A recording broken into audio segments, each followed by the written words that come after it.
Kita masih mengupas bagaimana peran dari masing-masing anak buah Sambo dalam obstruction of justice bersama dengan dua narasumber kita, mantan Kabariskin Polri, Komjen Purnawirawan Ito Sumardi dan juga mantan Hakim MA Prof. Gayus Lumbun. Saya ke Prof. Gayus. Prof. Gayus, jadi menurut Anda dari dakwaan yang disampaikan oleh jaksa terkait dengan obstruction of justice harus benar-benar yang difokusin adalah pasal penyerta yaitu 5556 ini ya, Prof? Ya, saya akan menjelaskan lagi yang saya katakan kultur tadi adalah kultur korban. Di situ ada aksara ulos dan sebagainya yang tadinya petinya dilarang dibuka. Ini pelarangan membuka peti itu sudah obstruction of justice di situ. Kemudian kalau saat tadi bukan kultur polisi, mohon maaf Pak Jenderal Ito, bukan kultur polisi, kultur dari keluarga korban. Kalau saja tidak ada kultur itu dengan mengulosi kematian, maka sempurna.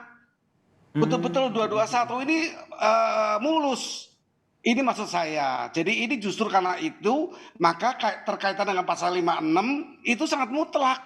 Sempurna maksud saya. Membantu betul-betul itu yang harus bertanggung jawab. Andai kata tidak ada adat yang membuka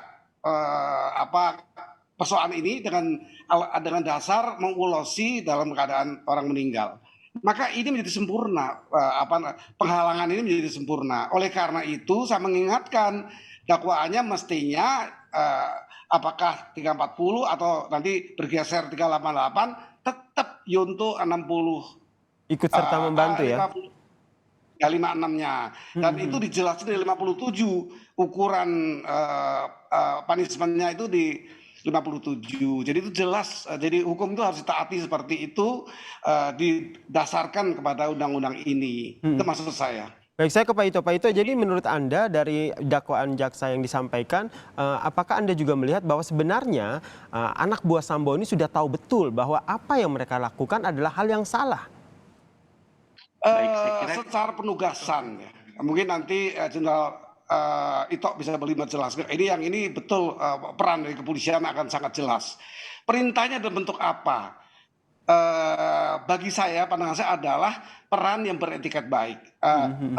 Untuk diperankan dengan etikat baik. Perintah itu harus bersanding di sini, yaitu etikat baik. Itu mudah dibaca. Jadi kalau perintah yang sifatnya perintah utuh begitu, tentu sebagai yang telah terlatih di kepolisian mengerti apa ini kira-kira perintah ini. Apa ini kira-kira perintahnya? Apakah perintah ini benar-benar betul atau tidak? Jangan hanya berpatok pada karena diperintah oleh bos saya ataupun atasan saya ya. Pak Ito juga melihat hal yang sama? Tidak etikat baik.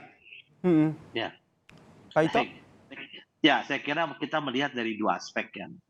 Yang pertama aspek loyalitas, yang kedua aspek profesionalitas. Nah, kalau loyalitas ini biasanya terjadi di lingkungan organisasi kita itu adalah yang orang internal.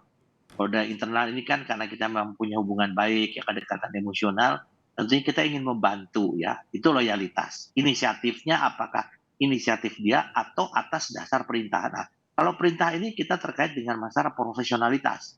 Jadi kalau orang sudah diperintahkan melakukan sesuatu yang jelas dia sebagai anggota Polri itu tahu betul bahwa yang dilakukan itu salah, maka dia itu tentunya kalau dimasukkan ke dalam istilahnya itu adalah unprofessional conduct. Ya makanya di sini kan kita lakukan melalui sidang kode etik yang dibagi-bagi dari 97 orang, hanya beberapa yang masuk dalam obstruction of justice yang disidangkan di dalam sidang peradilan. Yang lainnya hanya kena sanksi daripada pelanggaran sedang dan pelanggaran ringan, yaitu demosi. Meskipun hingga saat ini Brigjen Hendra belum disidang kode etik ya Pak ya? Ya kan itu bisa berjalan secara bersamaan ya. Jadi tadi yang dikatakan Prof. Gayus jelas sekali bahwa ini dikaitkan dengan kasus yang saat ini sedang diproses, yaitu kasus yang melibatkan saudara Ferdy Sambo. Karena ini kan terkait sangat erat dengan kejadian, misalnya dia tahu bahwa di sana ada TKP-nya ada darah dibersihkan, kemudian barang-barang bukti diamankan ya. Kemudian juga ada seperti yang CCTV diamankan. Kan itu sudah jelas keterlibatannya, itu pasal 56-nya bisa masuk itu. Berarti Anda juga sepakat bahwa ketika semua terdakwa obstruction of justice ini benang merahnya adalah mencoba berlindung dari perintah atasan, ini tidak kuat ya? Ya kalau saya kira bukan begitu ya, tidak kuat memang. Karena apa? Karena mereka tahu kan misalnya ada barang bukti, itu harus diresetting atau dihapus ya. Itu kan sudah jelas itu bukan hanya berdasarkan perintah saja, tetapi adalah sesuatu yang dikerjakan sesuai dengan kesadaran yang bersangkutan. Jadi mens rea-nya udah memenuhi ya. Jadi obstruction of justice itu merupakan jembatan menuju pasal lain yang memang memiliki sanksi yang lebih berat ya, karena unsur-unsur pidananya terpenuhi di situ. Tadi sudah disampaikan oleh Prof. Gayus jelas ya, bahwa unsur pidana yang memenuhi daripada pasal 56 ini tentunya mulai dari 221-nya. Unsur pidananya memenuhi pasal 5556 menyerta atau ikut serta. Menurut Anda, Prof. Gayus, apakah para terdakwa obstruction of justice ini masih punya celah begitu untuk setidaknya mendapatkan keringanan dari hukuman obstruction of justice ini? Keringanannya sama dengan justice kolaborator walaupun tidak masuk di sana atau bersedia menjadi GC. Tetapi sifat GC ini seringkali hakim memandang dengan sangat positif. Ini tujuan keadilan. Kalau mereka mau terbuka, mereka mau menjelaskan sejelas-jelasnya apa yang diperintahkan, itu nanti akan mendapatkan kehormatan ya. Hakim sering menyebut kehormatan dengan pemotongan ya. Tentu hapus tidak bisa, tapi ada pemotongan dan sebagainya, itu sangat dimungkinkan. Seperti itu. Tapi tadi saya kemukakan di 57-nya jelas itu hukumannya berapa, itu jelas di sana. Kalau terbukti memang mereka melakukan menghalang-halangi penegakan hukum atau proses hukum, ya sanksinya mereka kena di 56 kalau terkait dengan masalah ini. Berarti menurut Anda, penilaian Anda, para terdakwa obstruction of justice atau perintangan penyidikan ini akan mendapatkan hukuman maksimal ya? Kalau pelaku utamanya dihukum maksimal, mereka akan terkena 15 tahun. Berarti tergantung seumur hidup. Oke, tergantung Verdi Sambo begitu ya?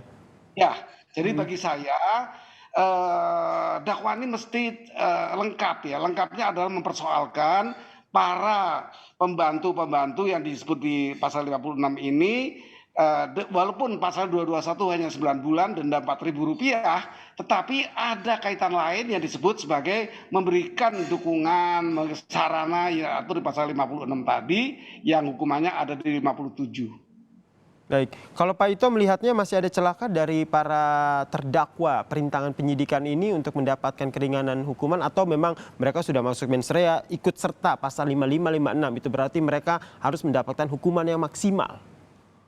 Biasanya ya mungkin ini yang lebih tepat Prof. Gayus yang menjawab, tapi sepengetahuan saya itu perilaku yang bersangkutan atau terdakwa ini kemudian tanda jasa-jasa kepada negara ya, dan ini tentunya menjadi satu bahan pertimbangan bagi hakim. Mungkin sikap yang bersangkutan dalam mengikuti persidangan ya, ini juga akan menjadi sesuatu pertimbangan hakim untuk meringankan ataupun memberatkan hukumannya. Jadi saya kira kalau menurut pendapat saya tidak sampai hukuman maksimal, tetapi kan tadi saya sampaikan bahwa apa yang dilakukan oleh mereka ini motifnya apa? Motifnya apa mereka lakukan? Apakah didasarkan karena hanya loyalitas, ataukah motifnya atas dasar dia takut misalnya karirnya terganggu ya, karirnya terpengaruh dan lain sebagainya. Tentunya ini nanti akan menjadi pertimbangan hakim, dan saya menurut perkiraan saya mungkin tidak sampai kepada hukuman maksimal ya, karena saya kira ada hal-hal lain yang akan menjadi pertimbangan hakim yang meringankan. Baik, kita nantikan ya seperti apa nanti persidangannya. Ini masih berlanjut, kita nantikan apakah mereka melakukannya karena loyalitas atau karena atas perintah atasan, karena ketakutan. Nanti kita nantikan ya seperti apa hal-hal ini akan dibuka di persidangan obstruction of justice di Pengadilan Negeri Jakarta Selatan. Terima kasih Prof. Gayus Lumbun, mantan Hakim MA, dan juga Pak Ito Sumardi, mantan Kabaris Krim Polri, telah berbagi informasi di Kompas Malam. Salam sehat Bapak-Bapak.